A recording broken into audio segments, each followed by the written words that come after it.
donc ara dum don ko majja si tawi no wiyama yo wole hare dalilaji din nay kene Cheikh Ahmad Tidiane jibinaɗo en 1737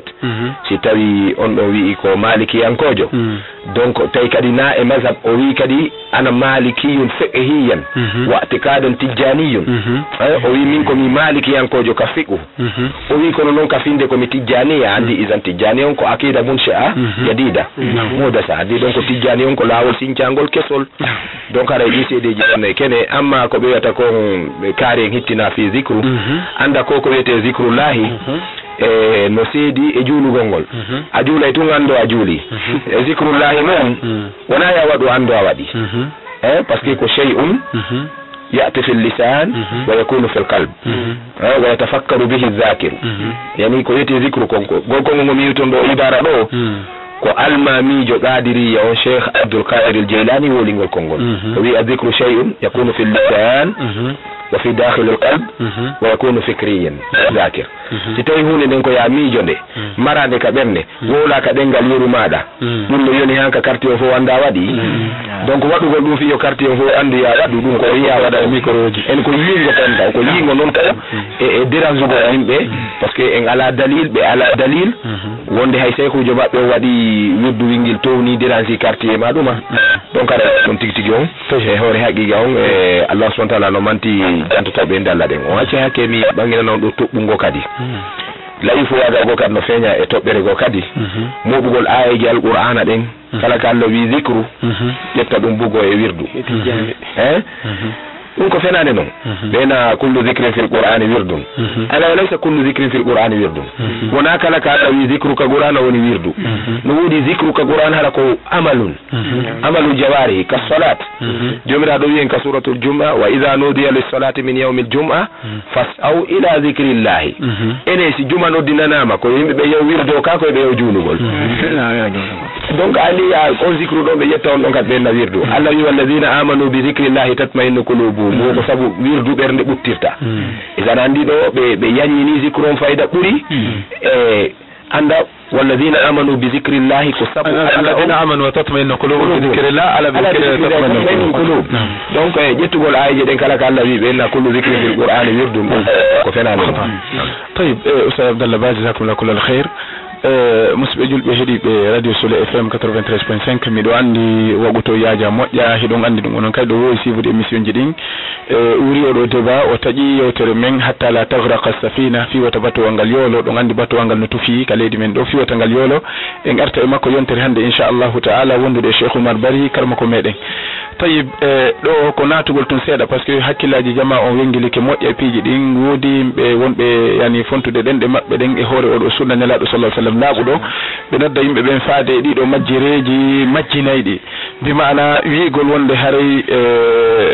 yani radagol ko nete kon sunna kala ko na sunna nyalaado sallallahu alaihi wasallam yewtereji ko be kalmo ko be do maki do joni mawbe ben harino darino yodo sunna nelaado sallallahu alaihi wasallam dare kala won do noddude do hande rado sunna juutina cionci mun dasa dare mawbe men fop kon be wattoreno warambaji mabbe din e honanete barayaji mabbe din dara ha hande sayi barayaaru mawdo meden du toto hindu fejju kolbule den ma sayi mawdo meden photo makko ka wada ka pirintina tawata wona waccito do ware jonnon bayti wobbe ari hande noddi faade tabitugol o do sunna bi mana ko be do hande aybina tawle be stay ko fi mawbe be wona dallinore de ben kay nabe masumin be dallinortake mawbe ben ko be teddube kala mo teddina mawdo mum bi mana aw jaasa ya hanyande dargal bi mana terto yimbe ben ta hajuma da woni ko goddo yawi be mum madu teddin baabe mada mo kala teddina baabe mudum kala yawi do be mudum haray o lundike bi maana aya qur'ana selludum Allah subhanahu wa ta'ala wasi kadi kala mofte den Allah dali wa wasayna al insana biwalidayhi ihsana enoku go wasayna al insana biwalidayhi husnan bi maana me wasi ke neddanke yo teddi mawbe makko ben teddingol mabbe dum ko yamirore waddinde ka Allah subhanahu immorde ka Allah subhanahu wa ta'ala wona telen do wonde ko yotugol fi dido sunnaji tayib no wodi wonbe yani wonbe wiide wuri hakke ko tata e marti dido sunnaji so lalla fi o tamugol juude yani kambe ko be malikiya donc imam malik kanko tamano juude tamugol juude na sunna na farilla na wajibu na mustahabbu tayib ko ndum yani est ce que ko selli kon e imam malik rahimahullahu ta'ala o tamuno juude ka ma no juuɗe ma e deftere nde Imam Malik windi nin tigiri est ce que himo waɗi tago juuɗe e sunnaji ka waɗa cheikhour. bismillah rahman rahim alhamdulillah summa salatu wassalamu ala rasulillah amma ba'd aray si tawi woni ina yewtinde fi madhabu Malik aɗa andi l'islam on wona madhabu Malik en fof men ko wasiyaɗen ko uytugol ɓawal kitabu wa sunna aray kala ko hawrodiri kitabu wa sunna ɗum koye ƴette kala kadi ko lundi ɗum ɗon haɗa koye pottine wanno ɗon so woni ko faljero waɗi o tawani Allah tabaraka taala yaafo on tigui so woni haɗa ko bewre Allah kadi yoɓam aray no woodi khurafatiji hewde hande ka leydi men ɗo fitamugol e juule aye buuhe gande fitamugol juule ɓenna ɗum ala hay inɗo fof ka windi ma dalil hay fuy ala ɓeɗa siɗa faala waɗa siɗa faala acca ɓe ƴetta walame taw illa tari faw kamam sofaɗego bidna sifaɗin ayeje cheikhalu men so nani tawɗo dalil yani dalil wonde tamugol juuɗe e accitugol juuɗe wo ɗum seede ɗum fof no fota wuri ko ko accitugol juuɗe ngol woni ko selli ko wo Allah subhanahu wa ta'ala no mari dalil wo tamugol juuɗe accitugol juuɗe o Allah dalika Qur'an awalam yaraw ila tayri e o yiyali ɗiɗo colli e ɓe yiyali ɗiɗo colli fawqahum dow maɓe safatin ko ɗi saffiniɗi hiɗi wirude wa yaqbidna yani ko ɗi ñobbata ko ngabatti ɗin ɗi fonta oɗo dalil makko on wonde tamugol juuɗe accita fof no fota yaahi ko karmakojo hombo firi oɗo aya ko deftere honde oɗo aya fira ko ɗum ɗon goɗɗo go wi'i wonde kanko tamayɓe juuɗe fof ko naafigi wo ɗum no mo mari dalil ɗum selluɗo ko aya Qur'an ɗum ɗon ko waɗɗum e juuleɓe nde juulirɗe ɗen bantunkaji ɗin ɗo fayiblam wonde Allah subhanahu wa ta'ala dali almunafiquna walmunafiqat ba'duhum min ba'd yamiruna bil munkar wa yanhauna wa yaqbiduna aydiyahum hani wonde ɓe Allah wiɓe fof no tama juuɗe wonde koye naafigiɓe yahi ko deftere honde wi ɗum ɗo karmakojo hombo woodi heɓaɗo wiiɗo ɗum ɗo homo suusiɗo hunde komo wi'a ɗum ɗo tayib sina hara ko yewtirgol beleɗe ma ɗum yani ƴettugol ayajal Qur'ana waɗa kadi waɗi o joni noon mi faala jama on ɓe heɓa dalil selluɗo wonde deftere inetende Muwatta Malik deftere nde Imam Malik winni nen si tawi woni Maliki en kojo landama fi tamo juuɗe on ni anda fi mum ɗum windake na sunna na farilla no woodi hadis je selluɗo ka deftere Muwatta Malik hadis on kadi si tawi o aray ɗen tori kala wonay ɗo fi hadis yo wolu ko honto ngal iwi ko hombo filli hadis on ko hombo yani on tigi wona ko hara nawigol tum nelaɗo maki haɗa hawki jama o tawi falɗo cheikh ewa kay ɗum ɗo fof ko khurafatiji maɗo to wolu arabu gaɗe meɗen mari auditeur ɓe nananta on o arabu moɗo ɗiɗo fiiji fof ko fiiji sefinaɗi fiiji tafade ka nder dina maɗo walla wi'ugol no jeeya kadi daliluji angatamugol juuɗe hay goto heɓetaka mi nangi juuɗe mayo wo kadi ɗaccite juuɗe enen kadi ɗe wawi sikko ɗum no jokka enen kadi wawiwde hay goto heɓetaka tan jokti jekkiwol ma mayani haade jekkiriwol a dalil enen kadi wi dalil kono ɓaynaɗo on dina kam en artay ka ɓayɓenne koɓe malikiyankoɓe enen noon hina en malikiyankoɓe enen koye ahlu sunnati wal jamaa eɗen jaɓi karmakoɓe fof karmakoɓe men kala horonirɗo e dina imana e sawaba eɗen jaɓi mum aray so tawi woni en daari ka kitabu salah ka Muwatta Malik mo deftere Imam Malik yewtugal fi julde ka talwinul hawalik sharhul Muwatta lil Imam Malik rahimahullah ka dambugal ko wi ɗon الوضع وضع اليدين إحداهما على الأخرى في الصلاة ثم لا يفستو قدام بغانغالني ستوني انداري كشرح بمودي لون حديث يجي أولو سيدون نجي آي من حديث ابن عباس أبي الدرداء حديث أبي هريرة عائشة على بن مرة برفوين في اللي حديثه خلو بين النبي صلى الله عليه وسلم ويتمنى جولي حديث يدن كذلك كموتا مالك كتمنى حوالي كشرح مكو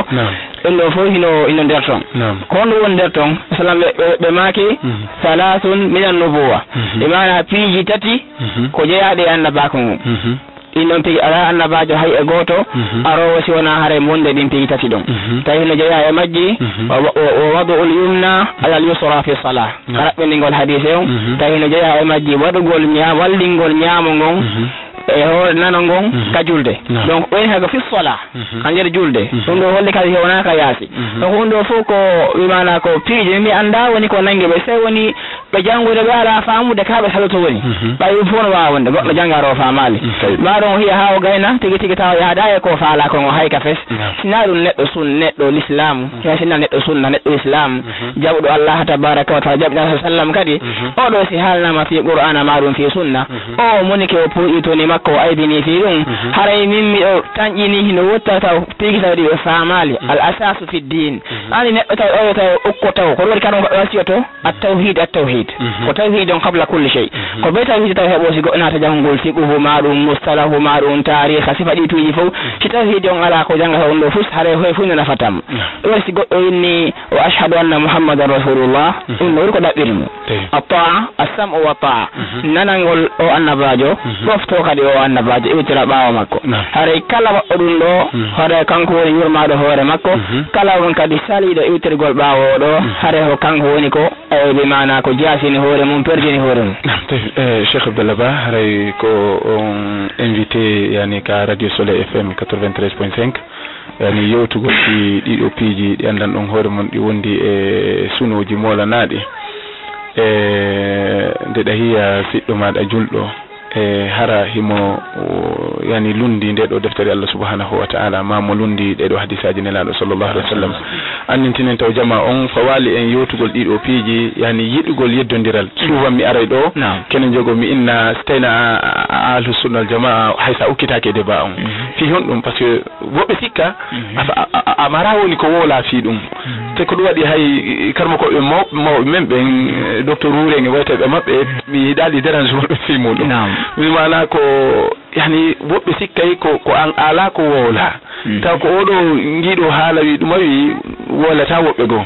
ngelike donc haray ko wadi be yafo kongudi go fejjudi do mi arayno mi wada débat en clos yani wonde tabe ukkito ton den yani haray ko fi wota wenje natu e nder yewtereji din parce que gonga kanko ka gonga sa yota ma fi odo sunna nelaado sallallahu alaihi wasallam si hadith selli e nelaado sallallahu alaihi wasallam haray wadaki may hunde so na jokkugol nam Oustaz Abdallah onani de do yewtere yewtugol fi tamugol juude dum mahiden ka fermugol odo émission meden yewtende nde yaaja moƴƴa haray ko dum mardon ko beyditano en do Cheikh Abdallah Ba طيب aray toujours ko en beydi yettude Allah subhanahu wa ta'ala duwano den annabi sallallahu alaihi wasallam fayda se watnare haqqile en fandina wuri yewtere nden ma auditeur ben tigi be jibo ko hundo faala de yewde wano o tamko juude yalla yobu Cheikh Wuri ko buri mojude do en joddi addugol dalilaji din kono fayda si tawi hiden jannude yimbe ben faalabe jangugol ben ko honno ne laado sallam juuliri hiden jannabe de do hadiseje amma si tawi hiden faala wi'ude goddum go ko wona dum do ko landoto dem ko waddu dalil parce que no ka usul wa alal musbiti dalil tabintin don accitugol juude be yaddani en dalil ko on digi nebi jangude on digi nebi fontude defte bay pellet enen do kadi awa hay si wiete ko benta kon defte kese awa no gasede ngandi de yakadi kidde den bay en fobbo ko en tobbanabe ka luje janna ka dude mawbe membe ka lele mu neje sinada école donc il ngandi defte den so wala Cheikh Khalunane memi do ka samru dani ko parce que den jangi de on fami donc yobe yo kala wolo fi accitugol juude yo addangen dalil goto kongol almamijo kongol taw e kongudi almami ben ka mazahibuji woni ko kanko imam maliki ba ma woni ko almamijo hombode ka almami be sunna kongol gotol pet dalil accitugol juude e deftere dum ala on digi wawata ngaddande kadi hadith kadi haysi ko hadith fefindado haysi ko fenandejo ara ko yo jodo moƴƴina o moƴƴina tungo falja o joto tu yo moƴƴin hadith on o falje kanko tigi o nango ka arabere ma o nango ka siyaqatul kalam donc aray dum don ala fe ko dum yeten saw tay ñanni tine jama on don defte nodi benande halul masail hadisaaje no ari ton cernojo mbay wadde hadisaaje den haga so adi cifol ley o wi don bultu mi wi ko kanko wi na hadisaaje tay bo ngandi hadisaaje den yidi laabi koy wonde ngandi o sahaba en laado be jullo tami jullo bultu fayda ma ko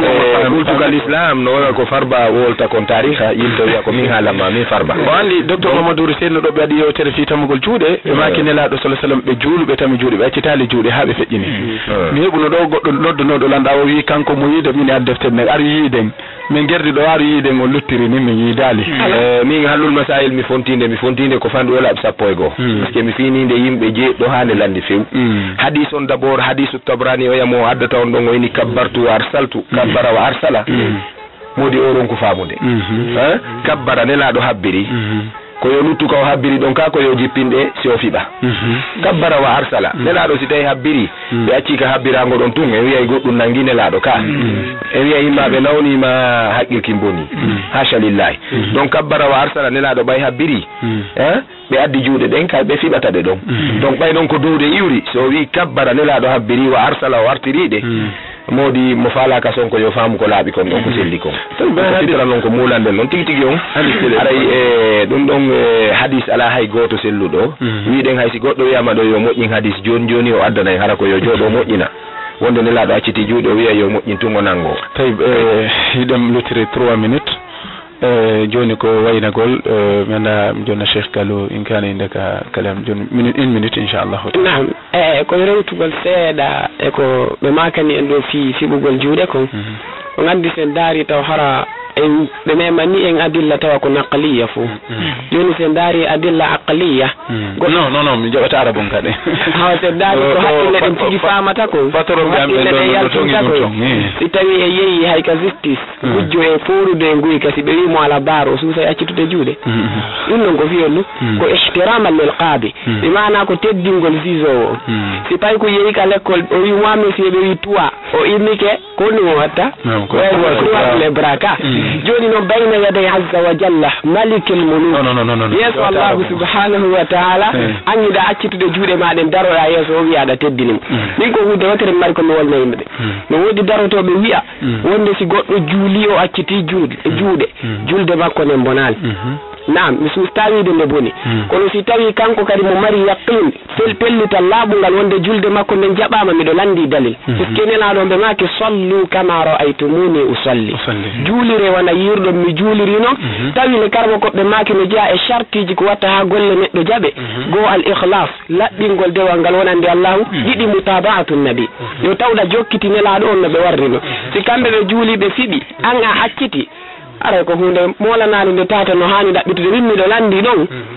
aray yo faame moƴƴawa ko honno andirte nden ɗon julde jaɓama kadi tawi mi accita téléphone on fi auditeur jo goto no gasa o ɓeyda en faamu inchallah Cheikh Aboubacar Lambagne nam donc o yahi kanko kadi nam Cheikh Gallo haray yewtere nden nde faami ke inchallah ko taƴu ko tammugol juuɗe ka accito yeddodiral ala kala faalaɗo yo dartuɗen hadisaji ɗe ɓe dallinorta ka hallul masail o ɓatto karmo kojo jannguɗo no lakdari wirnomo noon to yas'al al ulama yaqtadi bil muttabi'ina li sunnati muhammad on tigi yo lando karmo ko ɓe ñentina yani on tigi o jokka karmo ko ɓe ñentimɓe ñala sa sallam ɓannu hadisaji ɗe ɓe firane ɗe ko laaɓi foyi na firugol ɗe taw ɓe daari si ɗe selli ko ɗum woni ko acci to ko si ɗe selli si ɗe fire tayib enam Cheikh wuri aray min komi rañintingo hettiɓe ɓen ɗo hande o juma aray ko adda en nadugol haalangol en fi bida ko hollugol jama on ko ɓeyɗo jokki yaada e defte ɗe janggueɗe ɗen tigui ɓe yaada ay noon ka fa dartude est ce que no o bida asina tijaniya wayna kamɓe tum kala ko wiyete bida aray on dartuka defte janggaɗe Fouta on heewi ka misbahu saliki ka dambugal al imama ɓe inni ɗo wondema neɗɗo bida aray hino añade wonta imamu ratibu ɗum ɗo ko defte malikiyankoɓe welni donc aray noon hino neɗɗo bida wi kanko kaftanima kane robde marié emo daro yeeso ɗum tawa ko bisan biɗi faɗi piiji ɗo fof aɗa ko ita ko si faɗi piiji goɗɗo ko jangganta ko fiyo o faamu ɓaawo ɗum kadi o gollitira si goɗɗo jangi tawi sago makko fof ko bukagol tun subahaji bonna dina Allah kan ɓayla ɗon tigi hippata ɗum ko yokkogol o haama e acca dina kan ka laaɓi no ka laaɓiri noon are ko wasiyago joɗɗen fof en fof min o tara ɗen hay goto emen jonnaka ɗo faveur yo fuɗɗito goɗɗum en fof min ko wiyaɗen ko en iwtiɗo ɓaawo jokken ko sallam yettini kon are ko ɗum ko ɗaɓɓira ɗe tawi technicien jon o signali en haray yewtere nden nde daroto fenduɗo inchallahu taala ko yewtere juutunde programme jano yewtugol fiiɗiɗo piiji yani yimɓe bid'a ruttugol yani ene honnete subahaji ɗi ɓe addi ka nder diina piiji ɗi ɓe addi ɓe naadi ka nder diina ɗi tawata ɗi sella yani haray ko yewtere muutinde ɗum noon haray no e haaju men moƴƴa yewtugol fiiɗi non piiji daranoɗi kono ɓay haray ko e radio ni ka radio e waɗa e programme haray ɗen annitina jama yoɓe wakkilo ɓe jangga haray ka yewtereji yani yewtaɗe ɗo ka radio Soleil FM 93.5 kala fala ɗo humpitade inchallahu taala wawa e noddugol en haray yani humpodiren e makko haray en daroto fewdo ɗo e weltanike yani karmakoɓe seni ɓen ɗo hande waɗanin ɗiɗo konguɗi e nodduɓe téléphone je répondali ɓe yaafo ko fi wota yewtere nden kalo wa sallallahu wa sallam wa baraka ala nabiyina Muhammad wa ala alihi wa sahbihi أطهر بدني بالصلاة بوضوئي بركوعي بخشوعي دوما ألقى. Soleil FM illumine votre journée pour une nuit éclatante.